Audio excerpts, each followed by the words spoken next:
Magandang gabi po sa inyong lahat. Ako po si Maria Charity Santiago. Ang tawag sa akin ni Elgin Caron. We've been together since 1986, kinder days sa St. James, Quezon City, na ngayon ginagawang Subway. So, doon po kami nagmula. Magkakasing tangkad lang kami, magkakasing laki ng katawan. Noong mga bata, sabi nga ni Ate Marie, taba. Kaya tawag niya rin akong taba ng mga bata. Apat lang po kaming barkada noong simula kinder. Siya yung nauna, pero siya yung pinakabata sa amin. So, tama, we can never tell what's the plan of God for us. So, we just have to accept. Sabi ko nga nung unang araw, do we have to be sad? Do we have to mourn? Do we have to cry? Sabi pa ni Sir, Ate Carol, pag ipapapicture ba, kailangan nakasmile? Sabi ko, it's up to you. Sabi, kung ano yung nararamdaman mo.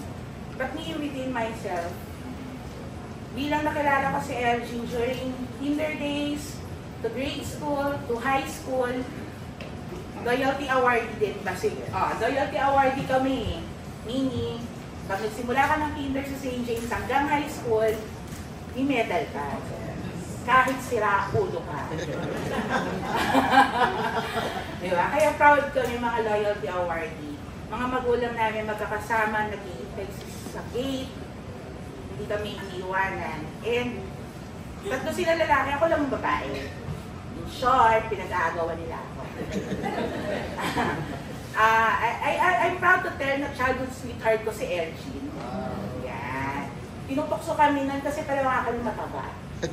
Hanggang ngayon mataba ako. Ngayon siya kaya. And I'm just thankful na nakasama namin siya kasi dahil na rin siguro sa mga magulang namin. Si Tita na rin, mama ko, mama ni Romel, mama ni Mateo, kami apat. May childhood picture kami, nagpa-picture kami uli kompleto nung patay na siya. Hindi kasi namin siya makasama mahagilap nung pala siguro may nararamdaman na siya. So, okay lang, tanggapin natin. Busy tayo pare-pareho sa buhay natin eh. Sabi nga namin nung unang araw nung patay siya, ang sarap maging bata. Ang sarap nung walang iniintindi. Papasok ko lang sa school, kukuha ka ng baon. Ang hirap maging matanda. Ang hirap magkaedad. Tapos, I'm 44, just turned 44, magkaka-age level lang naman kami. Pero yung na-attenan ko po mga patay, ka-age ko na. It's so scary. But you have to be ready. Kasi kung edad na namin na bata, nagpa-fly away na eh. Diba? We can really never tell. Nakakatakot. Kaya sabi namin sa mga anak namin, mga bata, kung yung edad na namin namamatay na, what more yung generation na? Diba? So you really have to watch what you eat, what you vices, diba?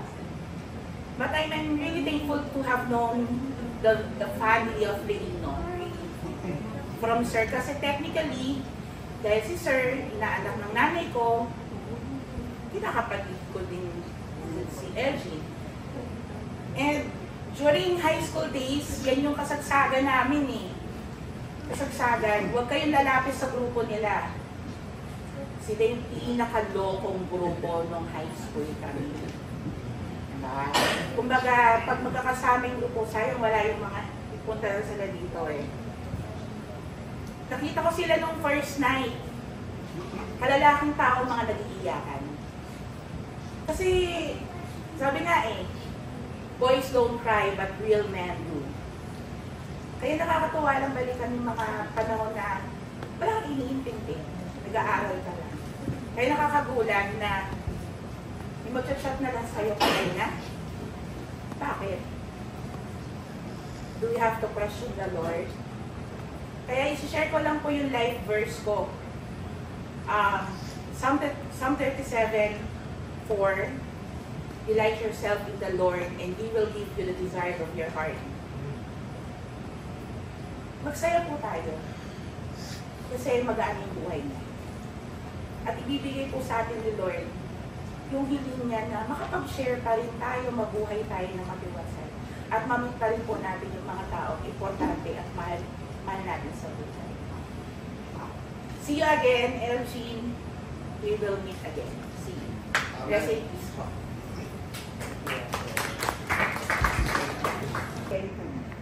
From Angelico, dito na ako sa Kulian. 1976. Mga wala pa kayo, mga bata pa kayo. Hoy, wala pa, hindi pa ipinanganak. Pag-aanin natin ang ating dibdib. Kasi kanina pa rin ako sumisikip ang dibdib ko, naluluha ako, pero pinipigil ko. Kasi nangako ako sa sarili ko, nang makita ko si Nanjin doon sa aking Facebook na RIP. Sabi ko, sino naman ito nag-i-scam na to kay Taba? Taba talaga ang tawag namin. Yun, tumawag ako sa mama niya, yun, nalaman ko. Sabi ko, hindi ako iiyak kasi tatanggapin ko na ikaw ay talagang nandoon na sa Panginoon. Pero siya sa akin, bata pa, ako ang kulit na bata. Kinder. Ang pagsulat niya ay from up, down. Hindi left to right. Kasi kaliwete siya eh. Gaya ng ibang teachers, ayaw nilang may kaliweteng bata. Ako hindi. Pagpatuloy mo yan, pag kaliwete ka, go ahead. Mas gusto ko yung may sa kaliwete at kanan, matututo ka rin kaliwa, kanan. Kahit na, mahirap po. Kasi ang paghahawak pa ng lapis ay pag ganon. Hindi, matututo ka, basta. Kasi bata pa siya. Ako, kahit na ako noong nagtuturo na ako, stricto ako, ang tatak ko talaga na teacher, matapang, mabagsik, lahat na daw na M. Sabi ng mga eskwela ko, lahat na M nasa akin. Matapang, mabagsik, ayun ko kung ano pa. Pero ang pinakahuli, matalino. Natututo sila sa akin. Hindi sa takot, kung hindi masaya. Masaya ang mga eskwela ko. Hindi ako nagagalit, hindi ako na sumisigaw. Basta ang sabi ko sa kanila, 10 bagay lamang ang ating dapat gawin. Makinig, 10 yan ang makinig. Kaya na, pag ayaw makinig, kay teacher sales, ako naman ay relax lang kasi sabi ko may pera ako, may sweldo ako. O, kayo, hindi kayo matututo. Sige na lang po, matututo na. May mga eskwela din ako. Gaya dyan, yan, itaba. Ma'am, inaantok po ako. Matulog. Sige, matulog. Kasi noon desk pa sa kuya. Naka-desk ko, iurong-urong matulog. Gigisingin kita pag recess na, kakain tayo. Yun. Wala akong ano, yung bang stricto na, ay hindi. Kailangan makinig. Oo, makinig. Ay, inaantok naman. Di matulog ka. Gigisingin kita, kakain tayo. Ma'am, ayaw ko pong sumulat. Okay. Kasi kinder lang yun eh. Kinder lang naman yung eskwela ko. Okay, wag. Matututo ka bang sumulat kung hindi ka susulat ngayon? Ay, hindi po. O, sulat na. O, sulat kahit ano. Kahit up and down, kahit left to right, kahit right to left. Go. Kasi kami noon, ay ako, sa isip ko lang yun. Kapag pinilit ko ang eskwela ko, magkakaroon na siya ng phobia sa pag-aaral. Hindi na yun magkakaroon na ng, ayaw ko naman mag-aaral, mag-a-absent na ako, forever na yung mag-a-absent. At eskwela ko, bihira ko ang nag-a-absent. At kasi ang teacher nila, never mag-absent, kahit may sakit.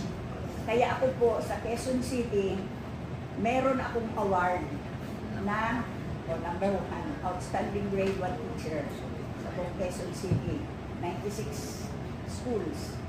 Number 2, hindi ako nag-a-absent. Perfect attendance. Kaya ang mga eskwela ko, ito, ay batang-bata. Kaya kasama niya si Ate Ligaya. Si Ate Ligaya. Oh. Parati namang nandoon, wala lang, laro-laro lang kami. Pero, siguro, yung galing sa akin, nadala niya doon sa St. James, wala lang. Hindi siya nagkaroon ng phobia sa pag-aaral. At saka yung batang ito naman talaga masayahin eh. Hindi mo man talaga masabing, bakit ako pumapasok? Hindi kayo pumunta sa school. Ano? Never. Kasi hindi naman siya natatakot. Sabi ko sa inyo, malaking din akong babae. Walang natatakot sa akin kapag ginagawa ang tama. Pero pag may kasalanan sila, nagsasabi na ano, ma'am, ano po, hindi ko po ito nagawa. O, so what? Gagawin. Kaya nga naman magalit ako. Kaya sabi ko din, hindi ako magagalit. Kasi pag nagalit ako, mawawalan ako ng boses. Kakasakit ako. Kawawa naman ako. Kaya, kawawa kayo. Kaya yun ang ano ko. Aywan ko, ito si Elgin, aywan ko Carol. Dahil barkada kayo. Wala siyang phobia sa pag-aaral. Kasi ako naman, inano ko yan sa mga utak ng mga eskwela ko. Never kayong matakot sa pag-aaral. Huwag kayong matakot sa mga teachers. Aywan ko sa kayo, kung nagkaroon kayo ng phobia habang nag-aaral. Yun ang aking tatak. Basta matapang talaga. May mga nakikita ako mga eskwela ko. Ay naku, si Ma'am Trinidad, matapang yan. Ay nagkikita nga kami parati din ni Elgin. May mga pangyayari sa buhay ni Elgin na nung malaki na siya. May sinasabi din ako sa kanya. Naka-smile, sir. Oh, doktora, parati lang yan naka-smile. Pag sinasabi ko, aba, ganito. Opo. Wala. Opo. Masayahin. Kaya ako masaya. Dapat tayo magsaya. Huwag na tayong umiyak, sir. Reggie. Jeros. Reggie, tuloy ako. Jeros, huwag na tayong umiyak po. Kasi ako tinigil ko na yan sarili ko. Sinabi ko na kay Zoe. Huwag tayong umiyak para kay Elgin. Dahil masaya na siya ngayon. Tinitingnan niya tayo. Kapag malungkot tayo, malulungkot din siya. So, masaya na. Tanggapin natin na 44 years na pasaya tayo. Kahit ako sa kaunting panahon na pinagsama namin, kasi after nang mag-kinder siya sa akin, matagal din kami hindi nakita. Yun ako, magpasakita ako sa kanila. Pasayahin natin si Elgin sa kanyang kinaruroonan ngayon. Bawasan natin ang pag-iyak. Pangako, mga kaibigan na bago kong kaibigan, mangako tayo, wag na natin. Oo nga, nandyan sa dibdib natin. Sabi ko kay Zoe, yung pamangkin niya, isip ay mataas kaysa sa puso. Ito, nandyan ang damdamin natin na malungkot. Dahil may nag-iwan sa atin ng... Ay, pero mahalaga yung iniwan sa atin eh. Sa inyo, 44 years. Sa atin, kaunti lang yon. Pero masaya ako sa kanya. Yung ingiti niya, yan, forever na magtatatak sa ating libdib at sa ating puso. Maraming salamat po mga bagong kaibigan ko po. Maraming salamat.